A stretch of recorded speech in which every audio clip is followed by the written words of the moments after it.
Welcome. You're listening to Sports Econ 101, the show where we discuss sports topics from a business perspective. I'm your host, Edward Brown, along with my co-host, Vern Glenn and FP Santangelo Jr. Not sure where Russell is, but we're expecting Shooty Babbit to come on here pretty soon. If you guys remember, he played, I think he played for just 1 year, didn't he? For the A's? One with the Oakland Athletics. Second baseman. All right. But a long-time baseball scout, very respected in the game.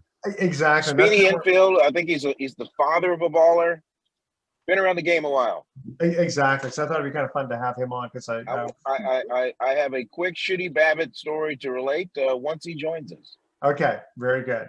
All right. All right. Let's see. Trivia questions are going to be hard baseball questions up to the year 2000. Probably good that Russell's not here because he gets crazy unless it's something in the last like 2 years. So you guys look, it'll be kind of fun. Or has something to do with wrestling. Unless it has something to do with wrestling, yeah. One of the things I want to ask Shooty has to do with the A's low payroll, and if it was this, was it the same back then? How did it all compare with other teams? Oh, I'm sure he's got some A's ownership stories on payroll. Sure he does. Yeah. And obviously, we're going to talk about the NBA playoffs. And then I just saw something last night come across the ticker tape, so to speak. Is it true? Jack Nicklaus says Trump's course losing bid was due to cancel culture. I guess did Trump put in a bid to have a PGA tournament and it got canceled? I don't know. We'll find out. All right. Let's see here. We'll obviously talk a little bit of baseball. I guess there's some football news probably, huh? Yeah. What about the cryptocurrency crashing and all the athletes' salaries? I think we should touch on that too. How many of them are taking it in? I remember, was it Antonio Brown?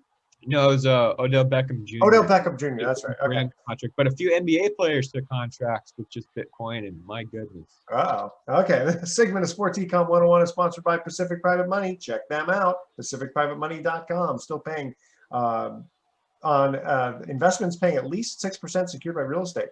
All right. Don't touch that dial. We're going to be right back.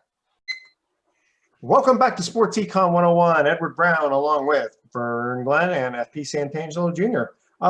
So obviously, let's start off with the NBA playoffs. Holy smokes. Suns are out. Bucks are out.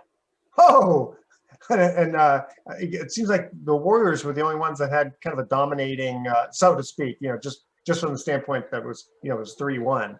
And then I don't think I'd use that series and dominating in the same sense. No, exactly. But it's like all the other ones had gone. I think didn't all of the other ones go to Game 7? Yeah, it was shocking to me to see the Suns jump out 2-0, and everyone's like, okay, oh wow, here they come, the number 1 seed. Oh my God, Chris Paul this, Chris Paul that, Luka's not playing. Oh boy, and then Luka shows up, plays a full series with Phoenix, and then you saw what happened. I mean, Dallas is a dangerous team. They're a good team, and my favorite line was Jason Kidd, who grew up here in the Bay Area. He said, well, everybody expected a blowout. They were right. That was a great they just picked the wrong team. So, good for Jason. I mean, I'm really looking forward to this one. Guys, that game was an all-time beatdown. That was like a legacy-defining beatdown. And it's kind of tough from somebody, that's been around sports his whole life, that's working in sports media, to see a game like that, because truthfully, that's a game that will ruin your legacy. And it's really tough to say that, but it's true. It was tough. And in most cases, I think in most cases, in a Game 7, it usually favors the home team. Yeah. Absolutely. So, go ahead. Just eye-popping to see, Chris Paul and just what happened in the first half, or what didn't happen, I should say. I mean, 27 points as a team, matching what Luka had at the half. I mean, just wow. I mean, I just couldn't believe what was happening. So in terms of for Luka, that's obviously a legacy-defining game that he just came out and dominated in such a fashion for Game 7. But then we look at Chris Paul, and that's the big story everyone, of course, is talking about. Loses his 4th straight Game 7. He's 3 for 4, or his record is 3-4. in game sevens. He just has a history of not showing up when it counts. And we're kind of seeing that trend a lot. And we've always heard about Draymond Green and other guys who like to talk a lot in the league. Talk about these guys who are kind of fake stars and how they don't show up when the lights are bright. You can maybe include James Harden in that conversation if you want to, among other players. But it's kind of true. The playoff really exposes a lot of people. And whether Chris Paul was hurt or not, man, you can't lose by that much. And I think he only had 1 point at half in a game 7. That just can't happen. I mean, it's almost impressive he had 1 point at half. Yeah. But Yeah, not among your superstars have to show up absolutely in the big moments like that, and he did not. As far as Boston and Milwaukee, Boston and Milwaukee, I mean, Boston just caught fire. I mean, Milwaukee jumped up, defending NBA champs. Giannis Antetokounmpo doing his thing, getting his points, getting his touches. It's just that, wow. I mean, Horford and some of these guys coming off the bench, they just Boston just put it all together, and they were able to close at home. They got that weird thing going on where it's like, okay, this feels like magic. And whenever you watch a team in any sport and it feels like a magical run, you start saying, uh-oh, that's the team I don't want to play. And I don't think anybody wants to play the Boston Celtics. I think momentum-wise, they have the most momentum going into this Eastern Conference final and just into a conference final. But the Warriors are betting favorites, which is very interesting. I mean, of course they got the star power. I mean, you look at the roster and their lineup, of course they're going to be favorites, I think. And just because of the veteran experience. But, man, Boston, Warriors, if that ended up happening, that'd be a good one. holy ratings. Yeah. And now, huge. Is he 36 or 38 years old? Who? I don't know. It looks like Shooty's joining us. Because did he say he was going to retire? Or are people thinking? I've not heard the R word matched to Chris Paul, not officially. Not yet. You guys, I got to say this real quick about Chris Paul. The only redeeming quality is if he can do this. I think he'd be actually really good. Yeah. If Chris Paul ended up becoming a TV analyst via Charles Barkley, because Charles Barkley was the lovable loser, right? And a lot of people do love Chris Paul. I feel like if Chris Paul can do the media thing after he's done, could really help restore that legacy part, unfortunately, that he may have lost the other night. Good point. Not gonna happen, FP. From a TV side, takes one to know one. You got to be bombastic, and that's what true. Charles Barkley is a draw. And Chris Paul being the president of the Players Association and being diplomatic and working out the travails of the NBA. There's no way he's going to come out on TV and be just openly critical the way Charles Barkley is. No, there's no way. Reggie Miller does a great job. Sorry, I'm here. Hey, Shooty Babbit. All right. What's up, gentlemen? What's going on? Hey, How are you, my Have friend? some technical difficulties. Look, I've been at NBC for 20 years. They have technical difficulties all the time, so I don't feel I know bad, that. man.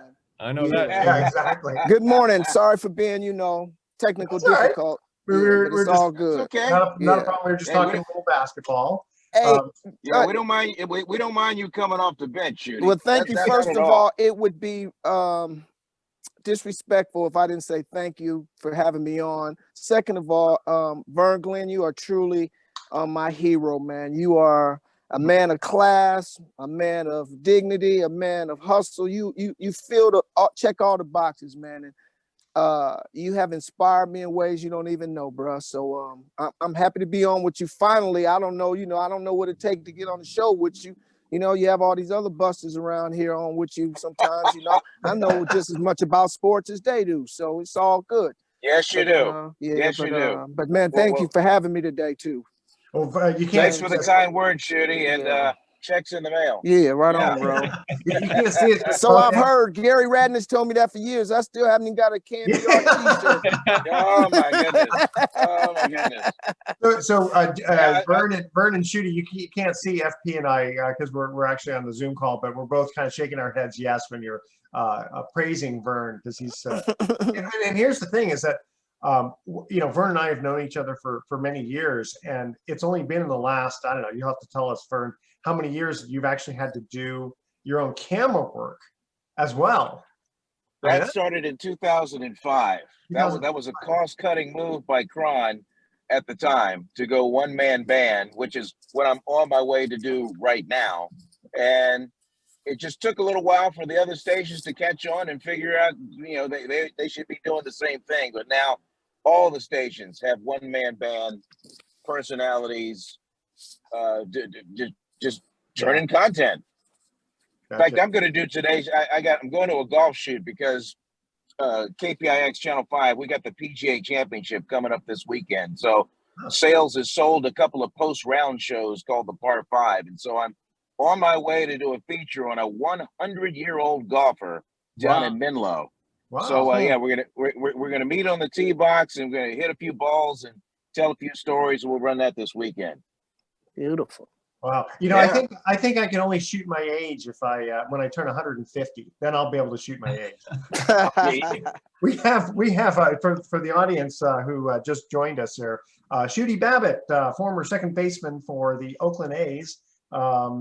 And we know he's got a lot to share with us. We're going to cut to a break to ask our trivia question. When we come back, we want to ask Shooty, specifically, I want to ask him, what's it like playing for a team where the owners have had a, let's say, reputation for not paying the high payroll. And I don't know if that's really changed over the last so many years, because it's a different ownership, but it always seems to have been like that. All right, here's our first trivia question here. And again, Shooty, you remember the rules. If you know the answer, don't say anything until we get back from break.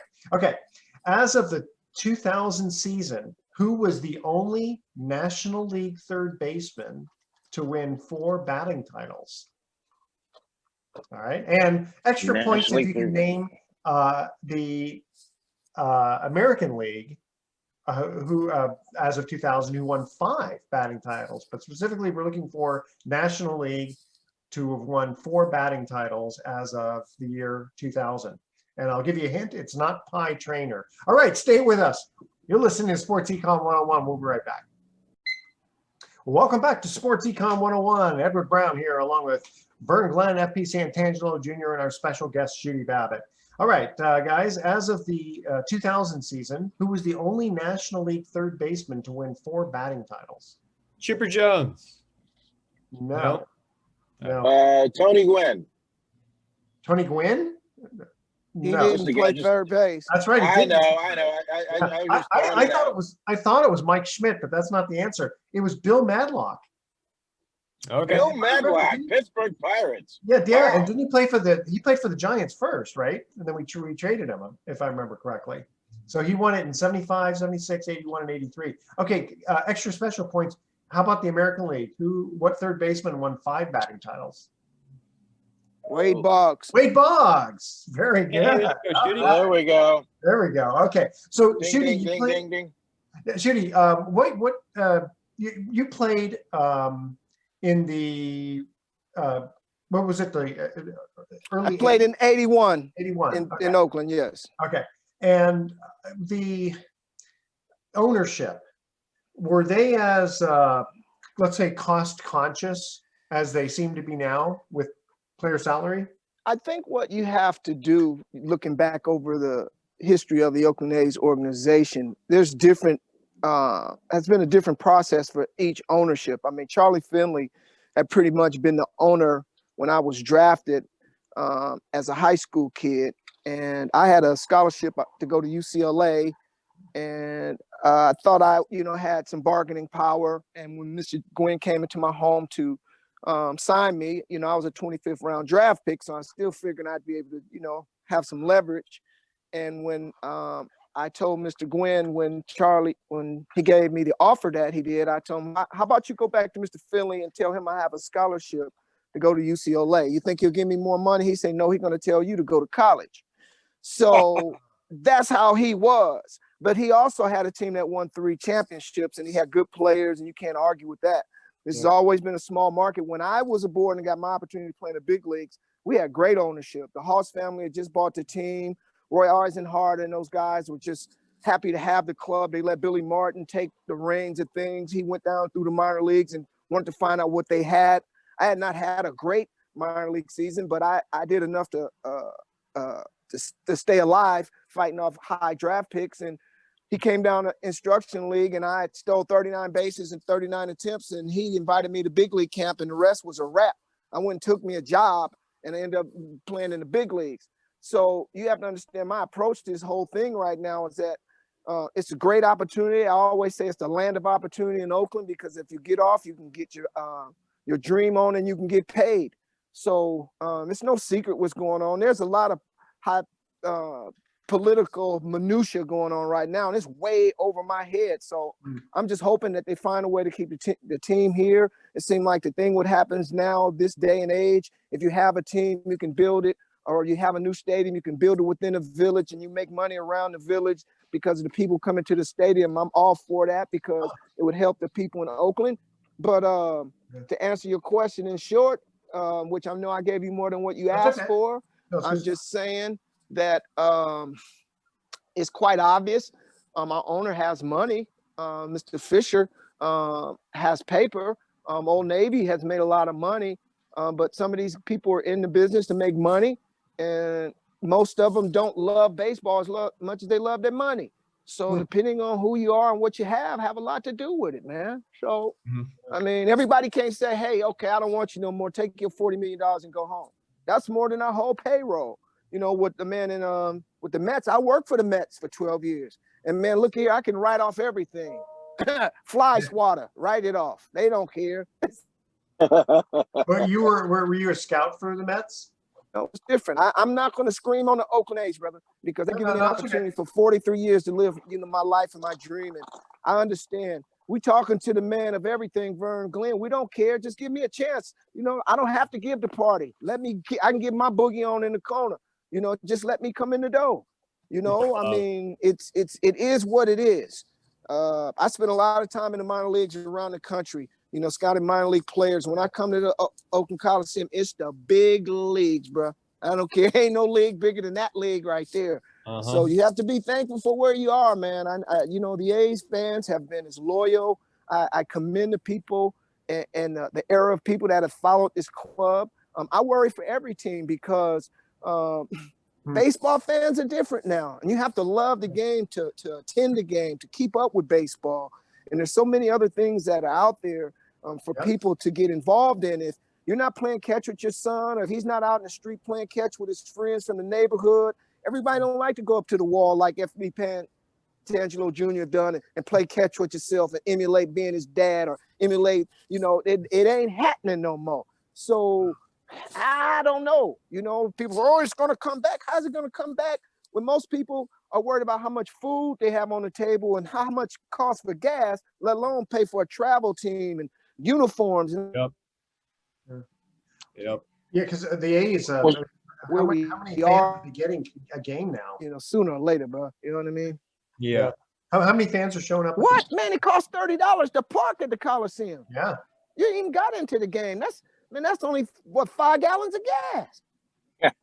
Well, speaking of getting into the game, Shooty, this is one of my, on the TV side, this is one of my go-tos when I have one of these long form interview type things.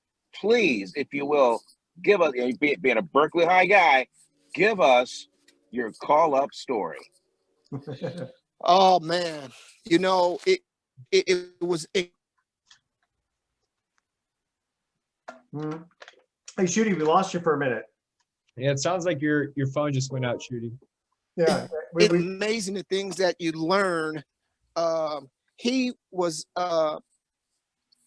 Emmett was a guy who called the first game at the Oakland Coliseum. That is what Charlie Finley wanted. And to just go back over the history and the background of how he did it, and the style and the flair and the flash and how he enjoyed it. That's what baseball was all about. And I don't even know, how could they not even recognize him more in Oakland? I mean, here we are talking about we rooted in Oakland and the history, and we're not digging deep enough in there. But man, when the people get an opportunity to see this documentary about one of the most famous Black umpires to ever put on the uniform, and the way that he went about it. I mean, he was an intelligent man, and he was, man, this guy was very deep. So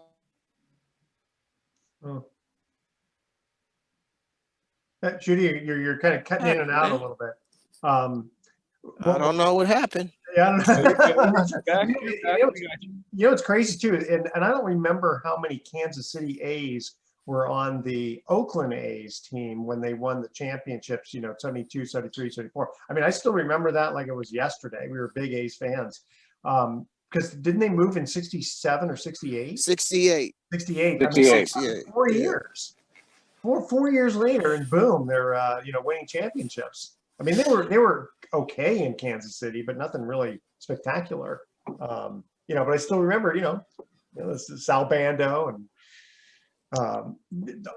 Campy Campaneris. And go ahead, Becky. Well, Shooty, I got a scouting question for you because I know you've been scouting a whole bunch in your career, and you're one of the most respected scouts in the game. What position do you think is the hardest position to scout? Because I know in Major League Baseball right now, we're seeing a huge drop in catching talent. If you look around the league, I think catchers are hitting 211. I looked up last night. What's the hardest position for you to scout and to report back to? Thanks for the compliment, FP. That's a great question. I think that's why every year you find out that the shortstops are the ones that go off the board first because they end up having longevity because they typically are the best athletes and they can play anywhere. So those guys, when you see them, they're pretty easy to identify. The toughest guys are the catchers. I mean, because typically, let's go, for example, Taylor Ward. Here's a guy who was a #1 draft pick with the Angels, and he was kind of built like Mike Heath, athletic, not very physical, and you just didn't know where he would end up, but he's smart, cerebral, pitchers love him, but you always knew that when you look at the guys that really survived were physical guys. Mike Scioscia was the guy who I always loved as a catcher because you couldn't move him. He took charge. He had presence. So you look for durability. Arm strength used to be one tool that you had to have, but the game has changed so much now because guys don't run. And the worst thing that I see is that now catching all throughout baseball allow catchers to get down on one knee and receive. Mm-hmm. And when you do that, that takes away a lot of the instinctual moves, athletic moves, when you set up different ways. I can tell how a guy moves back there, how quiet he is. I grew up in an era watching Tony Pena. I played against him throughout the minor leagues and got a chance to play against him in the big leagues. And this dude, man, he was the epitome of what a catcher should be. So I think it's very difficult now because a lot of guys don't want to be back there, especially with all this velo now. And these guys are getting concussed at a higher rate. It takes a special dude to be back there, man, because if you look at it, just look at the guys that how long they truly last. Molina is every once in a generation type guy. Just don't see that. Hey, Shooty, we're going to cut to a quick break. Not too many of these guys have Benito Santiago's arms anymore. Right? They changed the sliding rules a little bit. Oh, man. Okay, here's our second trivia question. This one's a hard. Wait. I never heard his call-up story. Well, I know you're gonna. We're gonna get back to it. We're gonna get back. Let's ask this trivia question. All right. Who holds the all-time record for most career pinch hits as a switch hitter? Again, this is up to the year 2000. Stay with us. Sports Econ 101. We'll be right back. Wait. Here we go. Hey, we're coming right back here. Welcome back to Sports Econ 101. I'm Edward Brown. Our special guest, Shooty Babbit, and our regulars, FP Santangelo Jr. and Vern Glenn. Second trivia question. Who holds the all-time record for most pinch hits as a switch hitter? Tough one. Jerry Harrison. Gary Harrison with 94. Okay. So, Shooty, I think we had there was a little bit of cutting in and out of your phone. Vern did not actually hear your call-up story. Could you kind of go through that again? Which call-up was he talking about? Because the I didn't know. The first time you were called up to the show. Oh, yeah. I got called in to Billy's office. We were in that year, Billy invited 60 guys to spring training. Daryl Brown had number 100 on his back. we dressed over, half dressed over on one side of the clubhouse and other dress. After the first week, that number got cut down, and I only got invited to big league camp because I was down in instructional league for the first time Oakland had it, and I was 21 at that time, and I was down there with younger kids, and Bob Didier wanted to know why I hadn't more stolen bases. I said, they never let me run as much.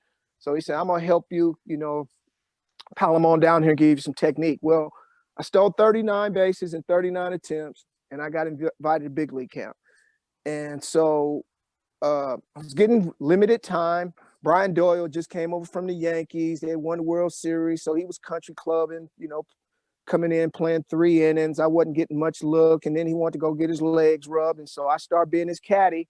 So I started running stuff down in foul territory. Every chance I got, I was getting off. And lo and behold, when we broke going to Oakland, they announced Chili Davis over there in San Francisco, and Billy called me in the office and told me I was going north, bro. Oh my gosh. Yeah. Great. Love that. Wow. Man. And what was the reaction like for you? And you would have drums, horns, tambourines, you name it, they was up in right field. And the biggest moment, I know there's more than you asked for, Vern, but what Okay. And what was it like playing things that happened to me during my career? Yeah. It was when the voice of God mentioned my name playing second base, Mr. Roy Steele. You have to be in the Coliseum to hear it, to believe it, and understand what it sounded like, man. So that was, living your dream, man. I guess it's just like a musician getting a chance to play in Carnegie Hall, man. I mean, it's what you lived and what you always wanted to do, man. I mean, you can't minimize. In the bar time, we having barbershop talk, and a guy tried to kind of minimize my time in the big leagues and said something about, well, Shooty, you only got a cup of coffee. And an OG said something, well, let me ask you, young man. He said, can you tell him how it tastes? I never forgot that. That's right. That's good. So, here's the thing is that, for the time that you played, you got to play under Billy Martin. Yeah. How was that? Yes. It's not like Bob Melvin or somebody like that. I mean, Billy is, known as an explosive person. Adventure every day. I mean, it was a circus. We got off to a great start. We were 11-0. I mean, we brought cool in the game. We put that celebration on the map. Whenever you hear that 81 club, put that. Was that the year? What was the? I'm trying to remember. What was the year that they? He ran me out to big league. What was the year they did Moneyball? 2002. Oh, yeah, that was the old 02 team. Another generation, man. Another generation, yeah. Hey, Shooty was 81 team. Was Ricky on it? Dwayne Murphy, and Tony Armas was the outfield. Oh yeah. Mickey Clutch, Wayne Gross, Peachy Lowe, and Ken, and myself, Brian Doyle, McKay, Jim Spencer, Dave Newman, Mike Heath. And we had that magnificent starting rotation that broke the record for innings pitched and starts. Mike Norris, McCaddy, Keogh, and Kingman. Who am I missing? Yeah. Wow. Man, you ain't missing much. Yeah. I still remember Dwayne Murphy. He just specifically, like I think it was 2 or 3 times, he reaches over, catches what would be a home run, makes everyone in the whole stadium think that that's a goner, and then he just kind of pops the ball up. Oh yeah. He was good. Hey, I forgot a couple too. Cliff Johnson, Mitchell Page. I mean, I can't forget my boys, man. Yeah. That's a strong. I think in those days, I think Steve Vucinich was the visiting clubhouse guy, right? Sure was. Absolutely. Yeah. Joe, next time somebody gives you crap in a barbershop, you got to let them know there's only been 23,000 Major League Baseball players ever. 23,000. I will That's make it. sure. Thank you for that How info. about You that? even fill half a stadium with you guys. That's what's so different. That's what's so different about Wow. I mean, In when a you're 100-year history, it's But pretty if you think incredible. if you think about college, right? You go from college playing football, if you're good enough, boom, you're right in. In baseball, you generally have to go, single A, then double A, then triple A, unless you skip one because you're just over the top. But there's just so much harder, it seems, in that versus and same thing like basketball. I mean, these guys were coming out of high school and playing right away. I never looked at it in that perspective, FP. That's could only fill half a baseball stadium with the guys that have. I mean, that's eye-opening there, man. That's quite an elite honor club, for my sure, friend. man. That's Quite an an honor. And it's Yeah. the longest tenured sport that we're talking of the major ones, right? In the U.S., yeah. In Yeah. the U.S. for sure. Yeah. You say that, and what makes a interesting point is how the game is changing so much, and it's a game that there was nothing wrong with it for 100 years. Yeah. And now they're doing so many things to try to change it to make it better. And as an OG, I mean, I just didn't think nothing was wrong with it other than when they start trying to mess with it. Yeah. They telling human beings how to play when it's a skill and will game. I mean, you got information that you shouldn't have. I mean, it's like almost, I don't want to say it's almost like a video game, but when you tell everybody how to pitch and everybody how to hit, now everybody's coming in with a formulation like it's scientific, and it's not scientific. Look how they eliminated the situational lefty. There was a guy that wants old left-hander. He can throw 89 and 9. If he can throw that slider on the black, he got a job to come in and get that one tough lefty. No. Because of statistical, analytically, it's not quantitatively affordable or all that old kind of stuff. So that's what I'm saying. The game is running me over so fast, Glenn, I'm going to be roadkill in a minute, man, if I don't watch out. No. Well, okay, Shooty, catch us up. Like, what's going on now in your life? I am in my 28th year of scouting. I'm a full-time scout for the A's. I scout mostly now the Texas League, which is a double-A prospect league. I got a couple of high A clubs and a couple of triple A clubs sprinkled in there. And I do anywhere from 30 to 40 pre and post games for the Oakland A's as well now. So I've been so blessed in my trials in baseball. I started scouted for the Braves in 94. We won a World Series in 95, lost one in 96. I was brought over to the Diamondbacks in 98 as a national supervisor when we didn't even play games. Over in 96, we didn't play games until 98. We won a World Series there in 01. And I leave there and go to the Mets. And we go to the World Series there and we lose. And after I didn't get renewed after 12 years there, Billy Beane was most gracious to give me an opportunity to hopefully in my career in baseball in this part of it. So let me ask you, did you scout at the same time with Charles Scott? I'm sorry, you cut in and out. Yes, I did. Oh, isn't that funny? You know Charles, what? I've known Charles since he was. Charles was an area scout, and I was a national cross checker. So I was, I went to see some of Charles' players. Yeah, I know Charles very well. That's awesome. I used to buy him beer when he was underage. Oops. Charles never looked underage, man. He always been a grown man since he's in 8th grade. Yeah. Yeah, that was funny. Hey, Shooty, I wanted to ask you about your son. I vividly remember you and I, we were at Schott Stadium in Santa Clara. Mm-hmm. It was Steve Soderstrom's last game as a collegiate player before he became a big leaguer. And I believe your son was something, either got a scholarship or something that just happened that was just really great.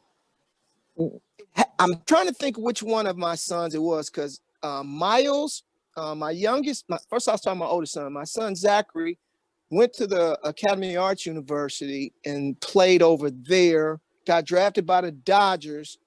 He had went to San Diego State first under Tony Gwynn. It might have been at that time. Yeah. That's why, because Yeah, Donaldson was pitching for San Diego State. absolutely. And they At were at Santa Clara. That's right. Yes, indeed. Yep. That's where it was. Okay. Yeah. Yep. So he went on, That's it. Vern. He went on to That's San Diego it. State, went there, then they red-shirted him. Then his next year, he wasn't playing. He called me and said, Dad, I didn't come to school to be a cheerleader. I say, son, just let me know. It's your life. Let me know what you want to do. He made a decision. We drove. I flew down there, packed up the U-Haul, brought him home. He got a chance to go over to Academy of Arts to play every day. Got a good education. Became the first player to ever be drafted out of that university. Make a long story short, he's been married, got 2 daughters, and now he's a longshoreman. So you just never know where you're gonna end up. And he's teaching kids. He had a short career, played 2 years in the Dodgers organization, got hurt, tore his leg, had to have microfracture surgery, and never really covered in a quick enough time when it's tough on you when you're a utility guy. That's why I have so much respect for guys like Tony Kibb, for FP's dad, who had to battle and grind and come to play every day. You don't get many bad days, man. You don't afford to hit 240 and 250, 230 and 220. I look at all these averages, man, and I'm like, gee, these people have a nerve to be complaining. You didn't used to get a chance to hit 190. I didn't think I ever hit 190 in my life and nothing. So I just don't understand it. So, but yeah, he's good, Vern. Thank you. My youngest boy started out the Academy of Arts in the Cal State East Bay. He got drafted by the Diamondbacks, and he played a couple of years. And he's a videographer and photographer and all that kind of stuff. So, man, thank God they're doing good and learning how to live. Dad learning how to say no. Grown folks, you got to learn how to say no to your kids, man. Yeah, exactly. Okay, hey guys, we're gonna cut to our last commercial break here. All right, which shortstop has played in 2,581 career games at that position? All right, that's our trivia question. All right, stay with us. You're listening to Sports Econ 101. We'll be back with some closing comments. Don't touch that dial. Welcome back to Sports Econ 101. Last time for today, I'm Edward Brown, your host, along with FP Santangelo Jr., Vern Glenn, our special guest, Shooty Babbit. All right, here's our third trivia question. Which shortstop has played in 2,581 career games at that position? Cal Ripken Jr. No, that's what I would have thought. Cal Ripken. No, you gotta go back a little ways on this one. He played. I'll give you a hint. He played from 1956 to 1973. Okay, now I'm going to give you the team, and one of us older guys should be able to get this. The White Sox. No, it's Crickets. Luis Aparicio. Well, I'm the only one that gets one right, so I get the T-shirt. All right. So are you guys ready for our thoughts for the day? Here we go. David Hasselhoff apparently changed his name and shortened it to simply the Hoff. Apparently, it wasn't worth the hassle. Oh, that's a good one. That's a good one. Okay. All right. And it felt good to pull an all-nighter last night. And at my age, that means I just didn't have to go to the bathroom once. Us older guys can relate to that, right? Yeah. Shooty, how old are you now?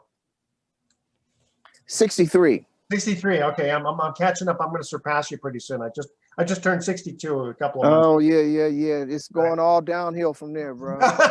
Don't say that.